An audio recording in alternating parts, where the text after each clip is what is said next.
Hi అండి, welcome to our channel. ఈరోజు మన వీడియోలో వెజిటబుల్ బిర్యానీని చూపిస్తున్నాను.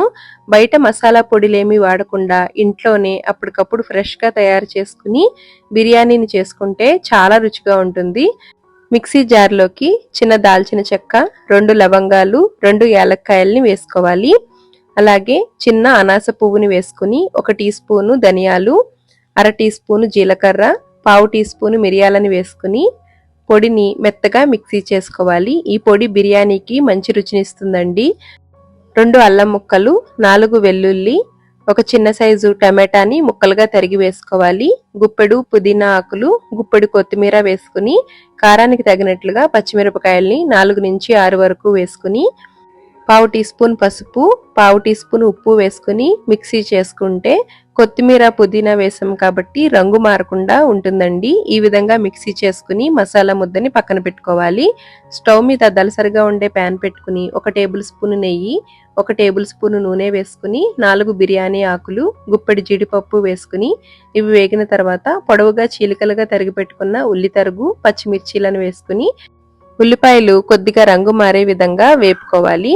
ఇలా వేగిన తర్వాత ఇందులోకి 2-3 రెమ్మల కరివేపాకుని వేసుకుని అందుబాటులో ఉన్న కూరగాయ ముక్కలన్నింటినీ వేసుకోవాలి. బంగాళదుంపలు, క్యారెట్, క్యాలీఫ్లవర్, గ్రీన్ పీస్ వేసుకుని 1/2 టీ స్పూన్ పసుపు, 1/2 టీ స్పూన్ ఉప్పు వేసుకుని ఈ కూరగాయ ముక్కలన్నింటినీ 1-2 నిమిషాలు పచ్చివాసన పోయే వరకు వేపుకుంటే సరిపోతుందండి. మరీ ఎక్కువసేపు ఉడికించనవసరం లేదు. కూరగాయ ముక్కలు ఇలా వేగిన తర్వాత మిక్సీ చేసి పెట్టుకున్న మసాలాని వేసుకుని బాగా కలుపుకోవాలి. వేసిన మసాలా పచ్చివాసన ఏమీ లేకుండా బాగా ఫ్రై చేసుకోవాలండి. అప్పుడే బిర్యానీ రుచి చాలా బాగుంటుంది.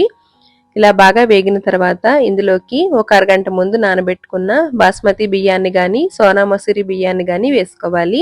బియ్యాన్ని నానబెట్టుకుంటే అన్నం పొడి పొడిగా ఉడుకుతుందండి.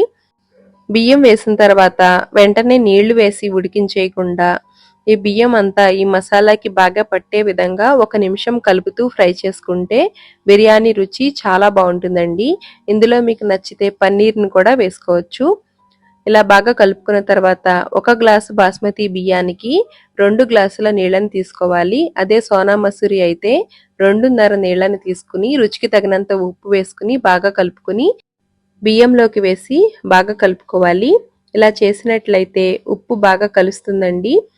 నీళ్లలో ఉప్పు వేసినప్పుడు ఉప్పు కొద్దిగా ఎక్కువగా అనిపించాలండి. అలా ఉంటేనే బిర్యానీకి కరెక్ట్గా సరిపోతుంది.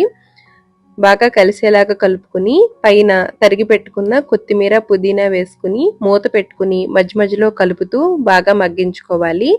లో టు మీడియంలో పెట్టుకుని సన్నటి సెగ మీద మగ్గించుకుంటే ప్రతి మెతుకు చక్కగా ఉడుకుతుందండి. చాలా రుచిగా ఉంటుంది.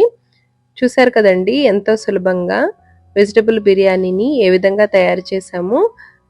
ఇందులో అన్ని రకాల కూరగాయలు వేసాము. మసాలాని కూడా ఇంట్లోనే తయారు చేసాము కాబట్టి చాలా రుచిగా ఉంటుంది. ఎటువంటి మసాలా కూరలతోటైనా తినచ్చండి, లేదంటే పెరుగు చట్నీతో తిన్నా చాలా రుచిగా ఉంటుంది. Thank you.